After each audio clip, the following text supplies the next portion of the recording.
Get ready for the dictation. Dictation will start in 5 seconds. Start.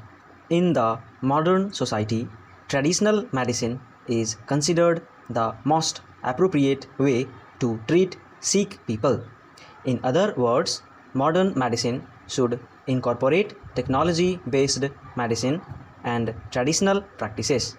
This would let the doctors to dispense medicine in the best possible way to satisfy each cultural group. Modern doctors and physicians tend to neglect traditional practices in favor of modern technologies. This creates a conflict between traditional medicine and modern medicine. In this regard, effective healing is affected because patients are reluctant to disclose information to doctors that do not consider culture when asking questions. As Annie Fidaman observes, the misunderstanding between patients and doctors affects service delivery in a number of ways. This clearly shows that culture plays a significant role in enhancing the healing process. It makes sense to argue that little medicine and little need facilitate healing. In her book, Fidaman notes that Leah could have lost her life due to cultural differences between her parents and doctors. Doctors interpreted Leah's condition differently because they believed that she suffered from ordinary epilepsy. On the other hand, Leah's parents believed that their daughter suffered from a traditional disease.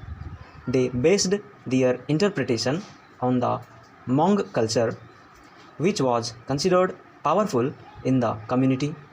Doctors could not embrace the ideology of the Hmong community because they believed the culture was inferior to science.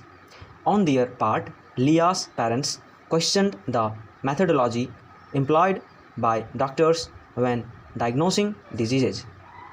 This misunderstanding could have been resolved in case doctors understood the cultural values of Leah's parents. For instance, doctors could have used records from Leah's parents to identify the medical problem.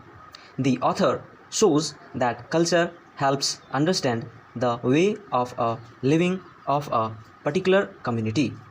Doctors can come up with the best ways of delivering their services if they understand cultural practices. In the modern society, Western medicine is believed to be accurate, yet it is full of mistakes. Religiously, colonialism shaped the religious practices of Americans because people were forced to abandon traditional religious beliefs in favor of modern forms of religion. For instance, people were forced to adopt Christianity and drop traditional religions. In fact, religion was used to pacify the population. Even in the modern society, religion is still used to pacify the population. Ethically, colonialism generated ethnocentrism, whereby people would identify themselves with certain ethnic groups. This led to discrimination because groups would judge others using their cultural standards. Stop.